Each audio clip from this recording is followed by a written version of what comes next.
Padahal di tengah kota ada Masjid Sriwedari yang belum selesai.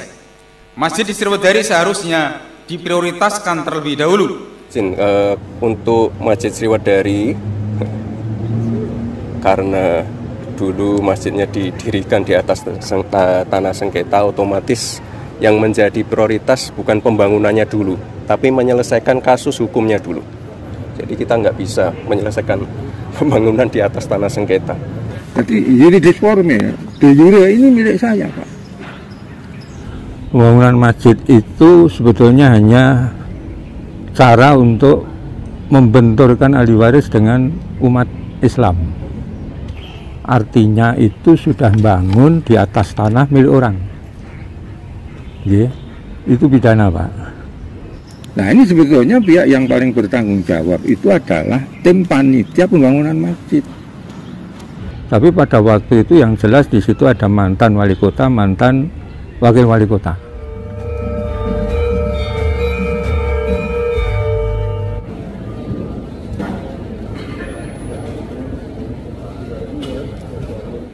Terkait dengan permasalahan prioritas pada 17 titik pembangunan, halaman 1-10.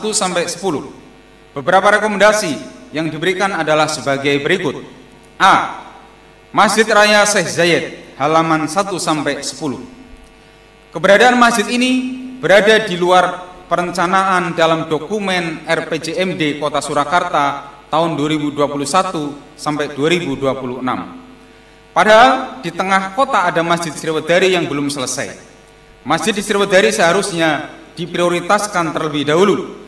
Keberadaan Masjid Raya Syekh Zayed saat ini sudah mulai menimbulkan beberapa dampak yang tidak diinginkan, oleh karena banyak infrastruktur yang belum direncanakan secara baik. Dampak yang tidak diinginkan ini misalnya terjadinya kemacetan, penyediaan lahan parkir yang belum optimal, menimbulkan pusat-pusat oleh-oleh tradisional yang dimonopoli oleh pihak-pihak tertentu dan belum menggerakkan UMKM di Kota Solo secara keseluruhan. Dalam perencanaan dan pelaksanaan pembangunannya tidak pernah dikoordinasikan dengan DPRD selaku unsur penyelenggara pemerintahan daerah.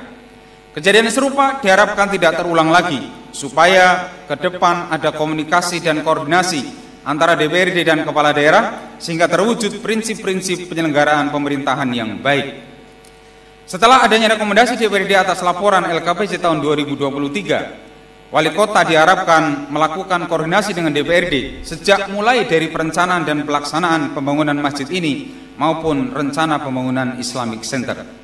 Untuk penyelesaiannya, mohon izin untuk Masjid Sriwedari, karena dulu masjidnya didirikan di atas tanah sengketa, otomatis yang menjadi prioritas bukan pembangunannya dulu, tapi menyelesaikan kasus hukumnya dulu. Masalah sengketa tanahnya sudah kita selesaikan. Lalu dari awal kan tidak ada penlock di situ, tidak ada SK panitia di situ. Itulah yang kita selesaikan. Jadi saya rasa pembangunannya bisa dikatakan mundur atau mangkrak ya karena permasalahan-permasalahan yang ada sebelumnya. Jadi prioritas kami pemerintah Kota Solo adalah menyelesaikan masalah hukumnya dulu. Jadi kita nggak bisa menyelesaikan pembangunan di atas tanah sengketa, apalagi tidak ada penlock, tidak ada SK panitia. Nah itu. Tapi nggak apa-apa, ini kan sudah kita selesaikan, administrasi sudah kita rapikan atas petunjuk, atas masukan juga dari kejaksaan. Panitia-panitia juga sudah kita hidupkan lagi untuk segera menyelesaikan PR-PR-nya. Karena sekali lagi pembangunan ini tidak memakai APBD dan ya itu tadi diselesaikan PR-nya. Hutang-hutang dengan Wika dan lain-lain, nah itu dengan panitia masjid. Pendanaan sudah ada perkembangan. Bisa ditanyakan ke panitia masjid. Oke.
Saya Pak Gunadi Joko Pikukuh. Saya koordinator ahli waris Eyang Wirya Diningrat. Yeah. Wah, itu kalau menurut saya pribadi sudah berulang kali saya sampaikan di beberapa media bahwa itu di samping pelanggaran moral juga pelanggaran hukum yang sudah dilakukan. Karena Pak, membangun masjid di atas tanah sengketa dan sudah ada putusan pengadilan yang berkekuatan hukum tetap. Artinya itu sudah bangun di atas tanah milik orang. Yeah. Itu pidana, Pak. Jadi saya sampai mempunyai satu pemikiran bahwa pembangunan masjid itu sebetulnya hanya cara untuk membenturkan ahli waris dengan umat Islam. Yeah. Kemudian upaya menghalang-halangi terhadap proses penegakan hukum. Itu yang dilakukan oleh tim panitia pembangunan masjid. Saya tidak mengatakan itu siapa anggotanya, kan saya tidak tahu. Tapi pada waktu itu yang jelas di situ ada mantan wali kota, mantan wakil wali kota. Mungkin sedikit sejarahnya Pak, di sini berdiri museum, stadion, kemudian gedung dinas-dinas dan ada gedung pertunjukan wayang orang juga. Kalau dulu berdirinya itu seperti apa, Pak? Jadi begini, yang pertama kali ini dibeli yang satu kan berdasarkan akte nomor 10 tanggal 13 bulan Juli tahun 1877. Itu akte jual beli antara Raden Mas Tumenggung Wirya Diningrat dengan Yohanes Buselar. Berdasarkan akte itu tadi yang kemudian disahkan melalui Kreslek akte nomor 59 tanggal 5 bulan Desember tahun 1877. Nah, bangunan pertama kali yang ada di sini sebelum yang saya itu ada Loji Kadipolo yang kemudian menjadi Museum Radio Pustaka. Jadi di atas tanah seluas kurang lebih 10 hektar itu satu-satunya bangunan gedung yang berdiri di atasnya pada saat itu lazim disebut Loji Kadipolo, yang kemudian berubah menjadi Museum Radio Pustaka. Nah, kemudian yang di sebelah barat, hak pakai 11 itu dipinjam Sunan Pakubuwono X untuk dijadikan Taman Sriwedari dan Kebon Rojo. Kebon Rojo itu berdiri tahun 1901, kebun binatang itu. Kemudian bangunan yang kedua setelah zaman Pakubuwono X, 1893 itu adalah Gedung Wayang Orang. Itu dibangun tahun 1910. Kemudian setelah itu tahun 1918 itu baru ada Rumah Sakit Jiwa Mangkunegaran. Tahun 1913 Yayasan Museum Radio Pustaka dari Dalam Kepatihan itu dipindah ke Loji Kadipolo. Ya, oleh Patih Sosro Diningrat keempat. Nah, berikutnya Stadion Sriwedari itu kan dibangun tahun 1933 yang kemudian tahun 1948 itu dijadikan monumen PON pertama. Nah, setelah Indonesia merdeka ya ini bangunan-bangunan baru ini baru semua. Tapi bangunan yang paling tua sebelum PB 10 itu adalah Loji Kadipolo yang kemudian berubah menjadi Museum Radio Pustaka. Nah, kemudian bangunan-bangunan setelah museum ini zaman PB 10 itu Gedung Wayang Orang, kemudian Kebon Rojo, kemudian Rumah Sakit Jiwa Mangkunegaran, baru stadion itu. Tapi kalau Belumbang ini sudah zaman Pakubuwono kedua, ini yang paling tua ini. Itu lowang itu kan itu. Itu sejarahnya seperti itu. Tahun 1893 ketika PB 10 itu menjadi raja, baru beliau ingin mendirikan Taman Sriwedari. Ya, ini dipinjam dari Wirya Diningrat. Jadi Taman Sriwedari itu berdiri di atas tanah Rekvan Gendom Perponding nomor 295 yang berdasarkan akte jual beli nomor 10 tanggal 13 bulan Juli tahun 1877 itu adalah hak milik dari almarhum Raden Mas Tumenggung Wirya Diningrat, yang kemudian otomatis setelah pemiliknya meninggal itu beralih kepada ahli warisnya. Tahun 1893 sampai 1945. Nah, baru diambil alih oleh pemerintah negara Republik Indonesia. Itu pengelolaannya apa gimana? Ya, jadi seluruh aset milik kerajaan-kerajaan itu kan diambil alih oleh negara, pemerintah. Nah, di Solo ini salah satunya adalah pengelolaan Taman Sriwidari. Karena masyarakat mulai dari tukang sapu istilahnya sampai wali kota, taunya Sriwidari itu Kebon Rojo. Kebon Rojo itu artinya miliknya Raja PP10. Itu hak pakainya, Pak, karena dikelola oleh keraton kan. Tapi hak bawahnya tetap tidak berubah. Itu berdasarkan akte jual beli nomor 10 tanggal 13 bulan Juli 1877. Itu adalah milik sah almarhum Raden Mas Tumenggung Wiradiningrat, yang kemudian beralih kepada ahli warisnya setelah beliau wafat. Kalau ahli warisnya ini semuanya jadi satu apa sudah punya peta sendiri-sendiri? Jadi punya putra-putrinya Wiradiningrat yang masih hidup pada waktu itu adalah 11 orang yang punya keturunan. Jadi 11 orang itu kemudian menjelma menjadi 11 kelompok. Nah, masing-masing anggota kelompok itu menunjuk salah satu diangkat jadi ketua kelompok. Jadi 11 orang penggugat itu sebetulnya mewakili atau representasi dari seluruh ahli waris Raden Mas Tumenggung Wiradiningrat. Jumlahnya sudah banyak sekali. Oh ya, tapi artinya belum pecah waris itu ya, istilahnya. Oh, sudah selesai, turun warisnya sudah selesai semua. Itu sudah tidak ada masalah internalnya itu sudah tidak ada masalah. Nah, kalau apa harapannya Pak, mungkin kan di sini banyak berdiri museum dan di situ pengelolaannya oleh pemerintah. Nanti ketika misalnya sudah diakui kepemilikannya ke ahli waris ini, selanjutnya apakah ingin tetap mempertahankan itu atau seperti apa, Pak? Jadi begini, itu pertanyaan itu cukup menarik ya. Jadi persoalan hukum itu sudah selesai dengan adanya putusan pengadilan yang sudah berkekuatan hukum tetap. Sehingga mau tidak mau pemerintah harus taat hukum. Ya. Ini ada dua kemungkinan. Pemerintah itu seharusnya kalau taat hukum itu menyerahkan tanah tersebut itu secara baik-baik. Gitu loh. Tapi kalau tidak, ya berarti kan harus ada upaya paksa. Tapi ahli waris sebetulnya tidak menghendaki, ya toh, ini terjadi kegaduhan, keributan. Kalau memang Pemkot tetap menghendaki pertimbangannya karena tanah ini merupakan aset daya, ya, aset kota, ya. Kalau memang itu harus dikuasai oleh pemerintah dan dikelola oleh Pemkot untuk kepentingan umum, nggak ada masalah. Ya, tapi hak-haknya ahli waris juga harus dipenuhi. Kita yang sudah memperjuangkan selama 53 tahun ini juga tidak main-main, Pak. Yang namanya hak milik kok. Jadi kalau memang ini dengan alasan karena ini cagar budaya, aset nasional, apapun namanya, nggak ada masalah. Ya, pemerintah kota ini panggil ahli waris. Ini maunya apa?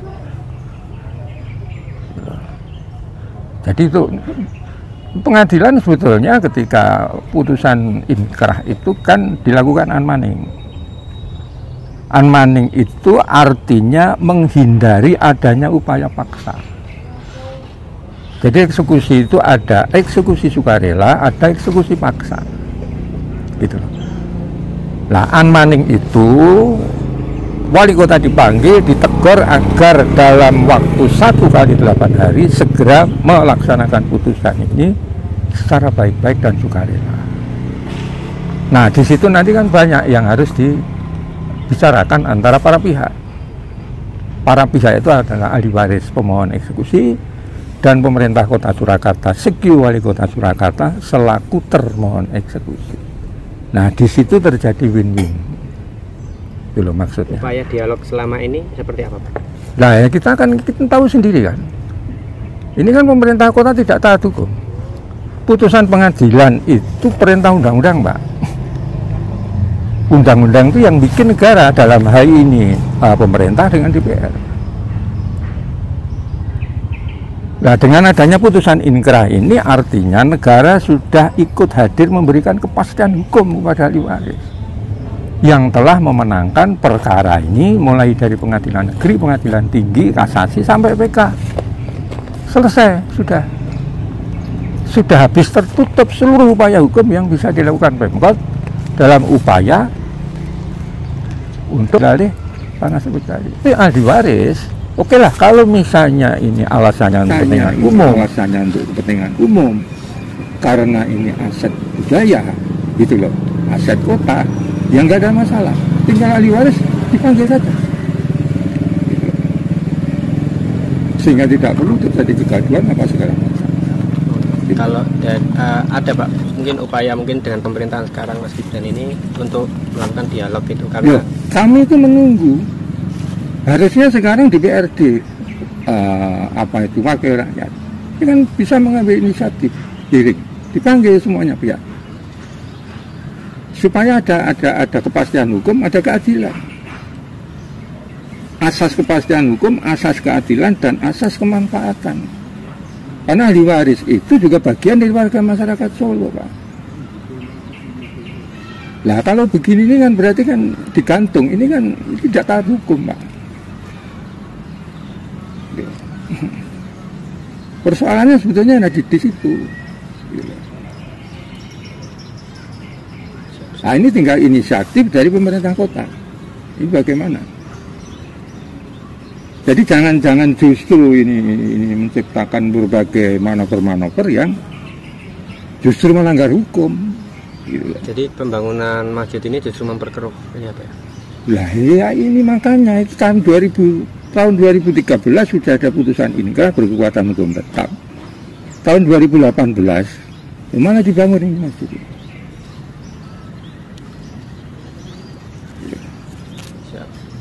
Nah ini sebetulnya pihak yang paling bertanggung jawab itu adalah tim panitia pembangunan masjid. Gitu. Kenapa ini malah justru diteruskan lagi? Harusnya tanggap. Nah justru Pak Wali Kota yang sekarang ini harusnya tanggap dan mengambil inisiatif, Pak. Gitu. Supaya kasus hukum yang sudah 50 tahun itu segera selesai. Masa pemerintah digugat apa? Dan persoalan hukum itu sudah selesai, Pak. Sudah selesai. Satu permasalahan hukum yang dipersoalkan itu dinyatakan berakhir apabila tidak terdapat lagi upaya hukum biasa maupun upaya hukum luar biasa. Itu putusan Mahkamah Konstitusi, Pak. Nomor 45 PUU 13 Angka Romawi tahun 2015. Jadi setiap perkara di pengadilan itu harus ada akhirnya, Pak. Gak bisa, Pak. Kalau untuk kegiatan hari ini mungkin Pak, penempelan itu tadi apa? Nah itu kan karena ada lembaga independen yang melakukan memberikan edukasi dan pendampingan. Karena kasus sengketa tanah Sriwijari itu sudah menjadi viral, Pak. Ya. Hampir seluruh masyarakat Solo itu ingin segera mendapatkan kemastian. Ini bagaimana? Gitu, Pak. Apakah memang menunggu supaya ini dieksekusi paksa? Kan nggak elok. Gitu, Pak. Jadi yuridis formil, de jure ini milik saya, Pak. Dasarnya apa? Ini amar putusan.